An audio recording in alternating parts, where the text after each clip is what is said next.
Well, good morning and welcome to Coach's Corner on this rainy Saturday morning. Final Saturday of the best month of the year, October. Unfortunately, it's got to come to an end sometime. And this morning we're going to have Bronco bowling and we're going to have Rainy River women's basketball on this morning as our guest. So stay tuned for that. Let's talk about what happened last night. Not a whole lot going on locally last night. Like most Fridays that we're going to see as the winter season is coming up. The Rainy River volleyball team was on the road for their final two matches of the season. Last night they were in Brainerd to take on Central Lakes and they lost in 3 sets, 25-15, 25-12, and 25-18. I don't have any individual stats as Coach Millerbrand had to drive the van, I'm sure, from Brainerd to Thief River last night, get everybody into bed and get them up because they're going to play at noon today against Northland for their final match of the season. So not a lot of time for Coach to get things done. As far as our concerned, I'm sure she's got enough going on otherwise. The Lakers last night, they played host to the SIJHL's first place team, the Thunder Bay North Stars, who came into the game with a 9-0-1 record on the season. That won on the end. That's an overtime loss that they had, so they're leading the SIJHL. The Lakers led 2-1 after 40 minutes on goals by Kirk Kopak and Chase Rebideau. And then Reese Hopner and Isaac Barron scored in the third for the Lakers, and you'd think, hey, everything went pretty well. And unfortunately, the North Stars scored 5 times in the third period to defeat the Lakers by a final score of 6-4.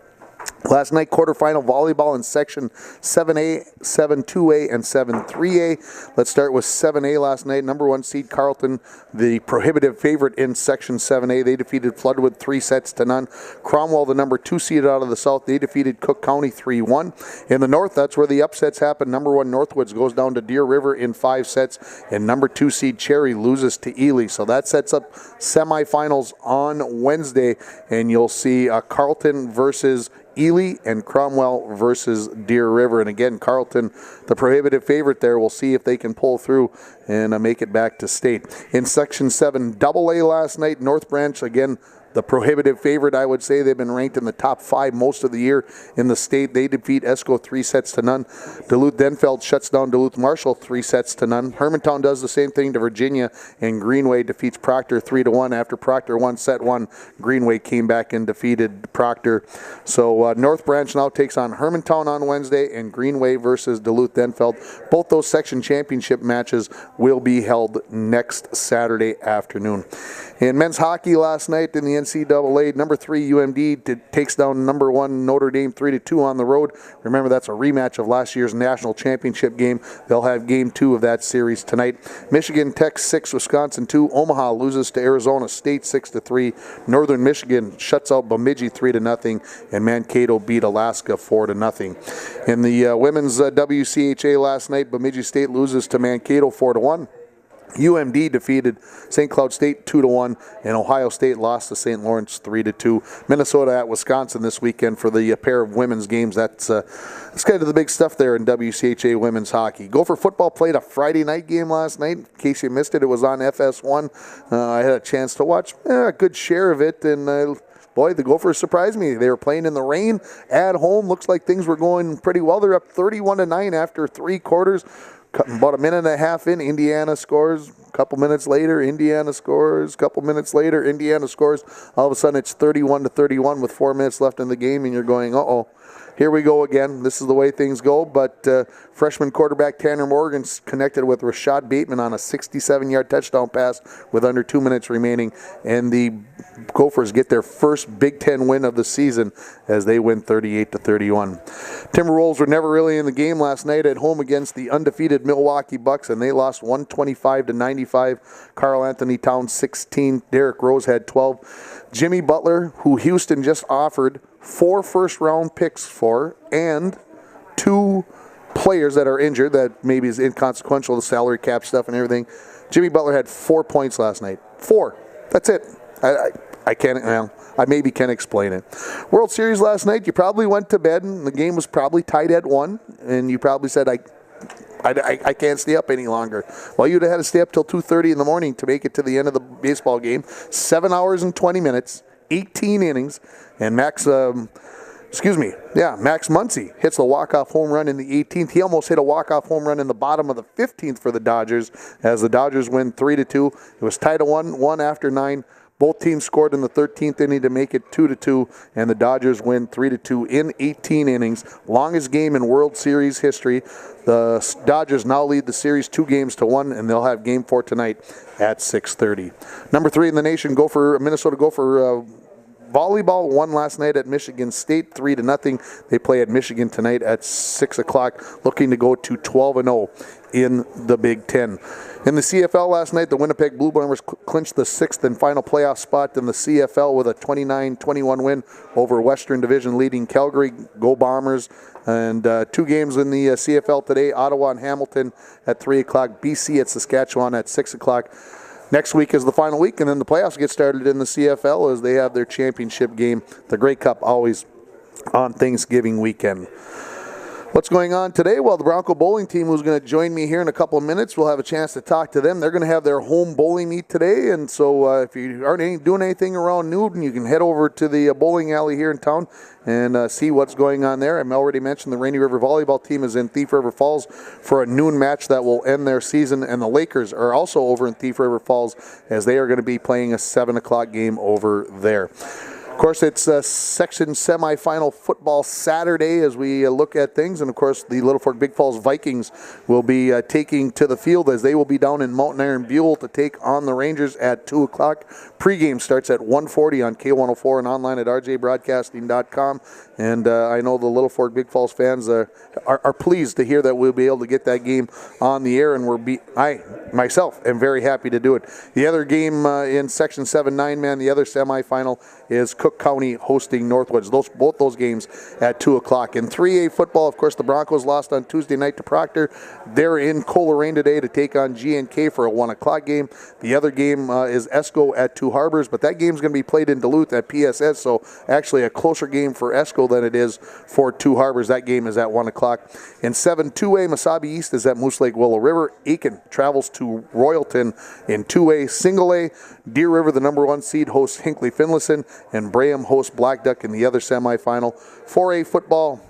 This evening, North Branch is traveling to Hermantown, the number 2 seed, at 6 o'clock. Cloquet hosts Duluth-Denfeld at 2 o'clock this afternoon in 4A. And then in 5-9-man, Floodwood at Southridge, Carleton at Cromwell. Both those games at 7 o'clock tonight. Of course, with Gopher football having the day off, these are the other games in the area that are of interest to me, at least. I hope they're of interest to you. North Dakota State is at South Dakota, the Coyotes at 2 o'clock. UMD is at Crookston for a 1 o'clock game. Bemidji State and St. Cloud State have a 1 o'clock game. North Dakota hosts Weber State at 2 o'clock. And in the big boys, Georgia hosts Florida, or plays Florida in the, well, they call it the biggest cocktail party, whatever, 2:30, number 9 versus number 7, and then number 18, Iowa, at number 17, Penn State, at 2:30. Tomorrow night, the Vikings take on the New Orleans Saints. That game is, of course, the rematch of the Minnesota Miracle. Pregame starts at 6:30, and the kickoff is at 7:25 on K104. Former Broncos, Sidney Radboyne, with the UND cross-country team. They're in Omaha for the Summit League Championship today. Lexi Erickson and the Saint Scholastica cross-country teams are in Benson, Minnesota for the UMAC Championship. Nathan McRoberts with the Minnesota Crookston football team. We already mentioned that they are hosting UMD today. Maddie Filipiak was at Minot last night. She's at UMary today for the BSU volleyball team. Tia Goulet, Kiana Kittleson, Bianca Carlson, and Brittany Foss with the Rainy River volleyball team lost last night in Brainerd and are in Thief River Falls today. Lexi Edwards with Sacred Heart. They are playing a pair of games with Johnson and Wales this weekend.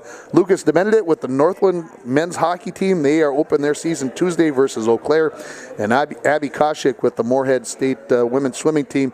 Last weekend, she got second in the 100 backstroke in Moorhead's win over Northern State. They host Augustana this afternoon at 1:30. We're going to take a break, and we're going to come back, and we're going to talk Bronco bowling. You're listening to Coach's Corner, live from Hardee's on K104 and online at rjbroadcasting.com. Welcome back to Coach's Corner, as we are going to talk to the Bronco bowling team, and they're all eager to talk. That's the one thing, you know, you get them in school and you can't get them to shut up. Now they get here and they're like, I don't want to say nothing. I don't want to say anything. Except for you, Nick Tanner. I don't know. Do you talk in school? I wouldn't know. I don't go to school. You don't go to school. Really?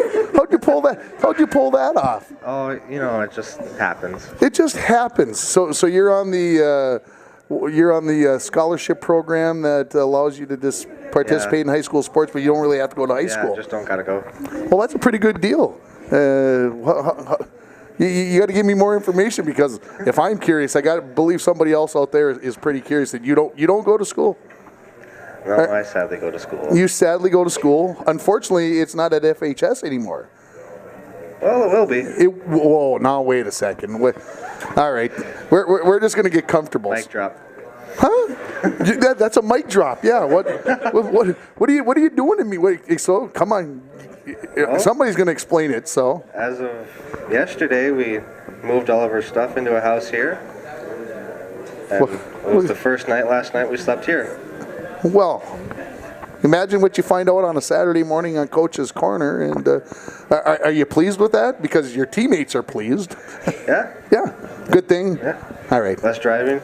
Less driving. Way to go. Well, and you guys were over in Baudette, right? Yep. I've got that right, and now you're back. Now we're back. Classic. That's the way things go. Let's talk bowling. You guys, and I'm talking to everybody here now. Was it a slow start? Was it a slow? Pete, you got the microphone over there. You had Will Peterson joining me. Was it a slow start, or was it just me being whatever? I'm not sure. You're not sure if it was a slow start? It seemed like maybe the first match of the year, and I'm going in my brain, I think it was down at Grand Rapids, if I remember right. It just seemed maybe like the scores weren't maybe as good. Maybe you guys had a target on your back because you guys were the champs from last year? We definitely had a target on our back. People came up. Melody, yeah, you agree with that? Yeah. You got to give her the microphone, though. Yeah, I do. Yeah. Okay, so you got guys last year, you win the championship. So you guys were hunting down the teams that had won before. And now you guys are on the other side of the fence. Is it easier being the hunter or the hunted, Melody?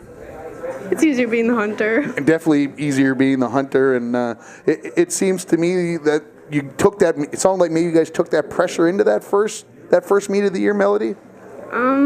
We handled it pretty good, but I think it was the adjustments that really killed us. Okay. So Owen, what happened between meet 1 and meet 2 that maybe you guys found your way, and maybe the bowling became easier or better, or however we want to put that? I thought we started to get more chemistry as a team and finally worked together as a team and got along with each other more. We didn't start off great as a team. Okay. Most of us didn't know each other because we have so many new bowlers, and now that there's been 2 meets now where we're all along with each other all the time. We get along with each other a lot. Did you guys have to maybe change the order of how? Maybe you should do this. Let's explain to everybody again how this works. There's basically 5 people that are bowling. Mm-hmm. You guys take a frame, mm-hmm. and you got like frame 1 and 6, and the next person gets 2 and 7, right? So you really, out of the 10 frames, you only get to bowl 2. Mm-hmm. Is it something about maybe the adjustment of maybe Melody needs to go 1 and 6 and Pete needs to go 2 and 7, and then all of a sudden, no, that's not working. We need Melody to be number 3 and 8, and is that kind of maybe what helped everybody get into? It is very important because he throws anchor, Nick Tanner here. He's one of the most important bowlers on the team. He has the most. He's heartfelt on that, folks. He has the tough part of the job, and I have the second tough part. I throw the 9th frame, sure. So I have to set him up for it, basically. And yeah, you got to make sure that you get a strike so that he can go all the way home on it, right? Yeah.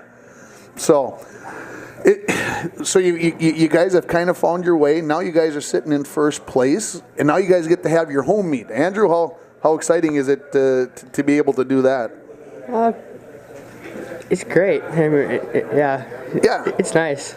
Yeah, absolutely. This is the season finale. This is the final meet before the conference meet, which if I remember right, occurs in 2 weeks. Yep. 2 weeks until that's. So, is it an advantage, Andrew? I'll go right back to you. Is it an advantage to be bowling at home versus bowling in Grand Rapids or Virginia or Hibbing, which are the other 3 teams in the conference? Yes. And I would say it is. do you guys get to pick which lanes that you guys are competing on because you're at home? So you guys have been practicing on those 2 lanes all week, right? Yes. So who's the competition, Nick? Who's out there that you guys are really competing with today? I guess not only in the meet but also to win the conference championship. Today it's going to be probably 2 teams, Hibbing and Grand Rapids. Grand Rapids is only 1 match behind us, and Hibbing's 1 match behind Grand Rapids, so it's pretty much just foot race to see who gets to that finish line. So if I'm doing my math right, and I like to do the math as you probably know, if you guys would get the first 2 matches won, because you play everybody, you play the other 3 teams. If you guys win the first 2, you guys can kind of relax and and have a little celebration. So what is it? How do I put this? What is it about the other teams that make them tough to compete against? What is it about Grand Rapids or Hibbing, the 2 other teams that we just mentioned, that make them such good teams to have to compete against? One thing about Hibbing is they're fairly consistent with their bowlers. I know the last 3 bowlers are pretty good. And Grand Rapids, this year especially, they have a lot better bowlers than they did last year. Okay. Especially in those 4th and 5th spots. Is that because, and I'll ask, is it because of maybe their experience? They found, I mean, it looks like somebody who went out and bowled a ton since last year. Is that a way, or is it something where you can make an adjustment that those kids maybe made an adjustment, a simple adjustment, and that's just made them much better bowlers? Yeah, probably one thing with them is consistency. Last year they weren't very consistent and probably worked on their form a lot, started bowling maybe more. Sure. So what do the coaches tell you? Pete, you got the microphone in your hand. Will Peterson, I probably called him Pete now. How many times? You should say Will Peterson. Will, what have the coaches been telling you guys all year? This is what you guys need to work on to get to be a better bowler. What's the number one thing they talk to you about all the time?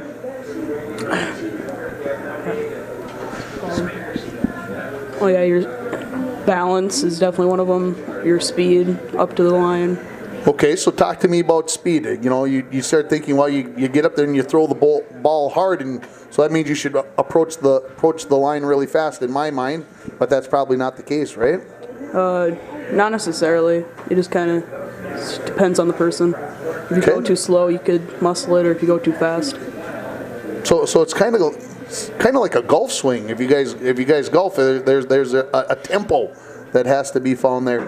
Do you guys find yourself still, and I'll ask you, Melody, do you find yourself still adjusting things even at this time of the year? You guys have had 3 meets underneath your belt and everything else.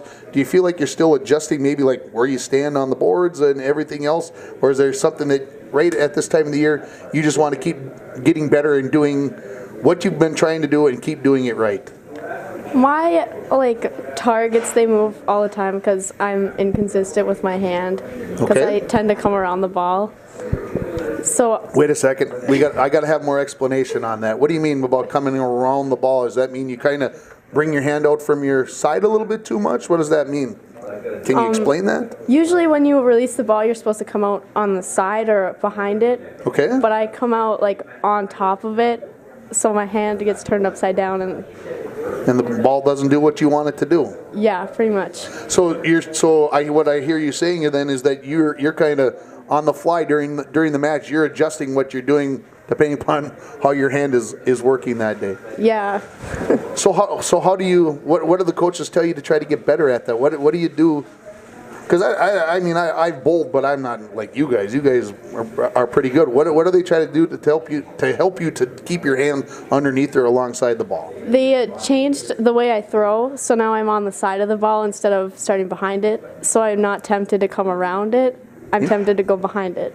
Very interesting. I can bet that makes sense. Okay, so Owen, what have you been working on? What's something that's made you better this season? Slowing down. Slowing down. You mean as you approach the line? Yes. I'm almost sprinting to the line every time I bowl, and I get made fun of it a lot during practice because I literally run to the line. So you have to have a little talk with yourself as you approach it and make sure. And so when you do that, are you thinking in your mind, I need to walk? I need to... I count my steps. to slow pace yourself it down. out. Yeah. I I like. stand up closer to the foul line, try to slow myself down. It Okay. works usually, but then sometimes it just decides not to and still run to the line. And That's why you play the game, right? That's why we do things. How about for you, Andrew? What have you been working on to become a better bowler? Well, me, I've had to speed. My speed has been too slow. Too slow. So mine has had to. Yeah. That's interesting. Things vary. How about for you, Will? What's the one thing that we're working on? Not bringing the ball behind my back or my Interesting. butt. Okay, that seems like with a how many pound ball you bowling with? 13. 13. That seems almost dangerous that you could throw the shoulder. So when you're swinging your arm back, you're almost swinging it in behind. So that kind of makes the ball veer off to one way, I'm guessing. Yep. Okay. All right, Nick Tanner, you're last. What have you been working on? I mean, you're the anchor here, so what have you been working on? Yeah, I've just been trying to work on my tempo and stuff. Started off slow this season, not bowling as much. And so just trying to work on that, keeping my hand to the inside of the bowling ball for a better release. All points. See, these are all things that I'm learning about this morning. Guys, and Melody, I wish you guys the best of luck here today. Get it done, finish it up, get another championship so we can have you on and work on getting to the playoffs. And then hopefully we're talking in late November about a trip back to the state. That'd be awesome. Nick Tanner, Owen Worley. Phew. I had to think for a second. Melody Rule, Will Peterson, and Andrew Boak joining me. We're going to take a break and we're going to come back and we're going to talk Rainy River women's basketball. You're listening to Coach's Corner, live from Hardee's on K104 and online at rjbroadcasting.com. Welcome back to Coach's Corner for our third segment, joined by members of the Rainy River women's basketball team, Devonay Gross, Deja Monroe, and Beatrice Shaw. Got them all right, ladies? Yes? Well, how did Coach sneak out of this? This is called Coach's Corner. How come Coach isn't here? He was feeling a little ill yesterday, so he probably not up for it The today. dirty bugger. He sneaks out of this. Well, here it is. It's the last weekend in October. Yeah. And to me, we were talking about this at school yesterday, it's just a little too early in my mind, and maybe because football season's not over yet, it's too early to be talking about basketball, but it's never too early. I can see you guys. Never too early to be talking basketball, right? Yeah. This is, you guys have been practicing since, well, officially since October 1, right? But I'm sure you guys were, Yeah, we've been in the gym since we got here. since you got here back in August. So how many ladies do we have on the team right now? Got a solid 11. Solid 11, and it's going to stay 11. No, we have 11, but only 7 or 8 of us are playing the first semester. First semester, okay. So when we understand that that's a part of transferring and grades and all that other stuff, so that's part of it. So you guys have been working it, and we talked last year about this team, and we were talking about fast, faster, and fastest. Are we still talking fast? We faster. Way faster. Way faster. Way faster. So, okay. So if we're talking faster and there's a 30-second shot clock, are we saying that we want to get the ball shot before 20 seconds, or are we saying we want to play defense fast so that we can get easy buckets? I think I maybe want to have that straightened away. Deja, you want to take that one? Yeah, I got you. Our defense, we really work on our defense. Like, our offense comes, I mean, if we have a shot, like, in 25 seconds, we'll shoot it because, we're, like, good shooters. But really on defense, we run the whole team because, like, last weekend we went to Anoka scrimmage. Yeah. And we ran teams out the gym. Ran. That's all we did. Ran. Really. So when the other team does get to the other end of the floor, let's say, and they make a bucket, okay, so now I'm thinking you got to go 94 feet to score features. Is it seriously you guys would like to be shooting the ball before 20 seconds? I mean, in your guys' mind, or is it something where, in that case, we're not maybe playing so fast that we're really looking to work our half-court offense and get a good shot? No, sir, it's not like that. It's just that, like, our defense is so intense, we just let that, go into our offense and then figure out from there. Okay. So what presses have we been working on? Because I know from last year you guys were working on a little 1-2-1-1. I think there was a 1-2-2 in there. So are we staying there, or are we throwing in a 2-2-1, a 2-1-2, or do we got them all in the Devaney? What do we got going on? Whatever he calls, we run it. But if you're running a different type of press, then things have to change, right? Or is it just because you guys are trying to make chaos that it doesn't matter what it looks like up front, it's going to make chaos? Yeah, It doesn't matter. Like, yeah, we always try to make chaos, like all the time. Like we loud, we talking, everything. So which one do we prefer? Do we prefer an odd point on the press, or do we like when we got two up front? Which one do we kind of prefer? We in the 2-2-1. yeah, 2-2-1. See, a lot of teams don't run that, so that gives a different look. Why do you guys feel maybe that's more effective than a 1-2-1-1 or a 1-2-2? Like we're quicker. Like we boom, traps coming. That's all. Yeah. Literally is traps everywhere. So that'll startle the guards, all of them. And then you have them throwing long passes, getting 10 seconds, all that. I laugh because when you say long passes, I think of Stuart Nordquist with his long pass drill. I remember him teaching me that drill, and I'm like, it's an interesting drill to be able to have to run. Okay, let's remind everybody where we're from. Devaney Gross, you're from? Chicago, Illinois. Chicago, Illinois. I remember that now that you say that. Deja Monroe? Houston, Texas. Houston, Texas. And Phaedra Shaw is from? Houston, Texas. So did you get her to come out? Is this how this connection works? Yep. As they fist bump each other, and you guys came back. So there must have been something good about being in International Falls, about being at Rainy River. What is it, Devaney, that's good about being back here in the Falls? We got some unfinished business with Hibbing and Facts. Yeah. Okay, so I didn't know if I should bring this up. Just bring it up. Bring it up. Okay, so let's go back to last March, and you guys are out in Thief River Falls, and you're playing Hibbing, and if I remember right, and you guys probably remember very, very well, but I was watching it on the internet, and I want to say you guys were up maybe 5-6 points with about maybe 4 minutes to go. Does this sound? Am I going down the right road? Yep. And you guys end up losing. Yeah. You can't see it on the radio, but I can see the brains are working. The unhappiness is there. So, how much has that driven you since March coming in here as we get close to November? A lot. I feel like returning, me and Deja, like we only excel more.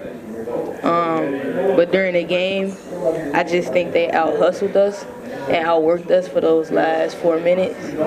So that's really what it was. Yeah. Okay, so some people might be out there, and it just occurred to me, okay, you guys play this unbelievable pace. You play this fast game. You get to 36 minutes into the game, to the last 4 minutes. Did you feel like, did you feel like maybe you ran out of gas a little bit? Is that maybe why they out hustled you? A little bit. That's what kind of happened. Like we were dead. Like it was only 6 of us this time, and only 5 of us was really playing like 40 minutes. So I just think like we have to get our stamina up, so we can go. And it helps to have 7, 8, 9, 10, 11 bodies. Yep. Can also help that. You guys have your first games coming up next weekend against Providence. Mm-hmm. Where's Providence at? Can you guys tell me? Canada. It's in Canada. What part of Canada? Because is it in Winnipeg? No? Or Autoburn, something like that. It's something called. Okay. And I forgot to look it up. I was going to before we went on the air.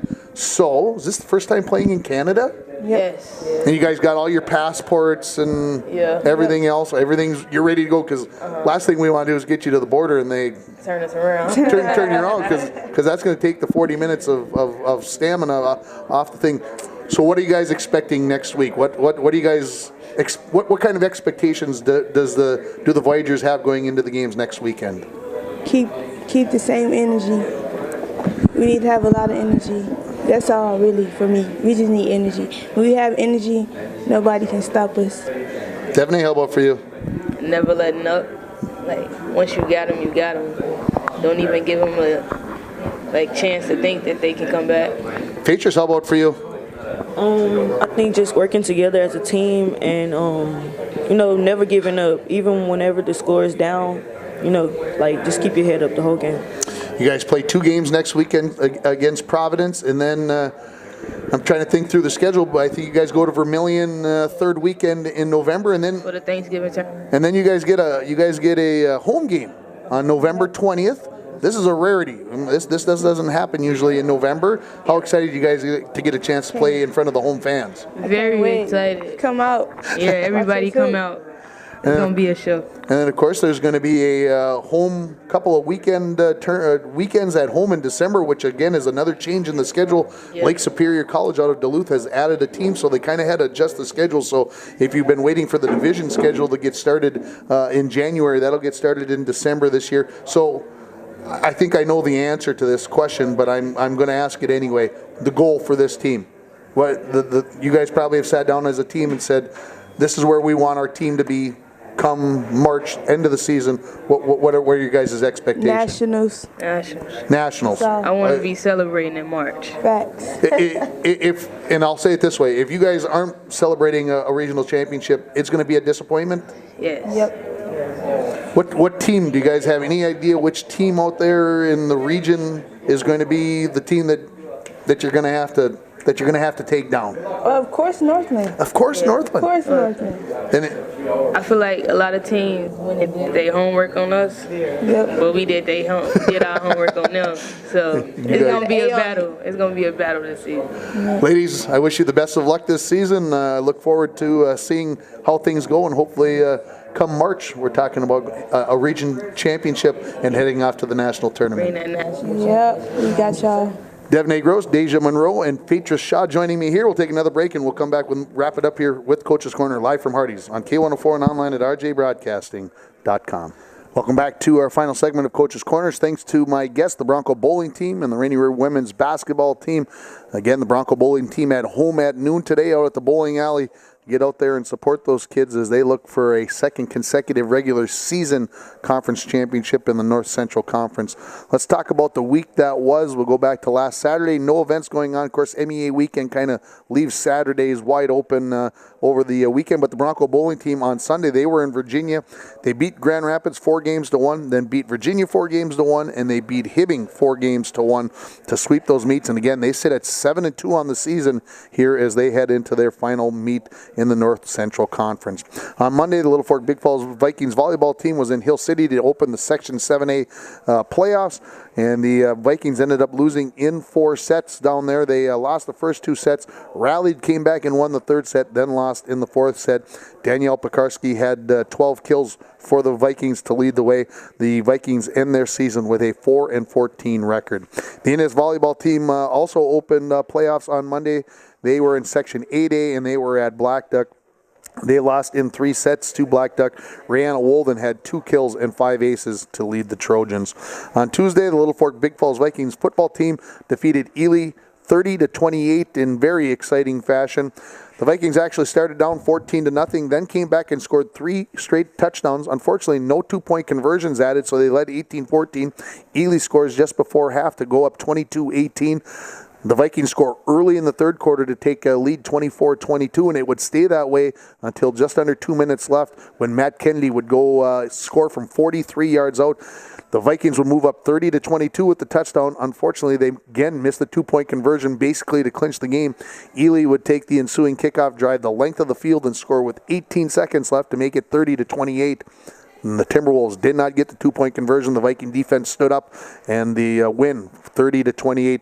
Jacob Pendergast had 3 touchdowns in the game of 41 and 66 yards on the ground for a total of 218 yards rushing, as the Vikings had 408 yards rushing in the game. Cameron McRoberts also scored from 20 yards out. The Bronco football team lost 21-0 to Proctor. It was 0-0 after a quarter, 13-0 after the at halftime, but it's early in the second half. They get a quick touchdown on a punt block, make it 21-0, and that was the final score. Jay Celine was 18 for 37, passing for 166 yards. Simon Palm caught two of those balls for 81 yards. The girls swimming and diving was in Virginia for a quadrangular, with Two Harbors taking first. Virginia was second, and the Falls was third. First place to the 200 free relay of Ellie Nelson, Emma Erickson, Taylor Sears, and Amelia Stewart. Second place is for Emma Erickson in the 200 free. She was third in the 100 free. Amelia Stewart was fourth in the 50 free and second in the 100 free. Haven Pellin was fourth in the 100 fly. Shea Manassa fourth in the 100 back. And the 400 free relay took second place. On Wednesday, the Bronco volleyball team was in Coleraine to take on number 1 seeded Greenway in the opening round of the Section 7 2A playoffs. And the Raiders showed why they were the number 1 seed as they beat the Broncos 25-10, 25-11, and 25-10. As the Broncos ended their season with a 3-19 record. The Bronco cross-country teams were down in Cloquet on Thursday for the Section 7A meet. The Bronco girls as a team took 8th place. Ryan Ford took 8th place individually, and congratulations to you, Ryan Ford. You will be competing at the state meet next Saturday afternoon in Northfield. The boys took 4th place as a team, with Jake Erickson pacing the Broncos as he finished in 20th place. The Fort Frances girls basketball team on Thursday lost to Dryden 58-54. The Muskies were up late in that game. Unfortunately, the Dryden made a run at them and ended up winning that game. Janissa Judson scored 14. Grace Petsnick, had 12 for the Muskies, and they will finish in second place heading into the playoffs that are going to get started here next week. The Fort Frances boys volleyball team lost to Dryden 3-0 on Thursday. The Fort Frances football team, they got their playoffs started as well on Thursday afternoon at home. They defeated Maples 39-0 in the opening round of the playoffs, and now they'll be up in Winnipeg this coming week to play in the semifinals. The girls swimming and diving team had their final home meet of the year, and they lost to Mesabi East by a final score of 110-73. Emma Erickson took first place in the 200 free. Last night, the Rainy River volleyball team lost to Central Lakes in 3 sets.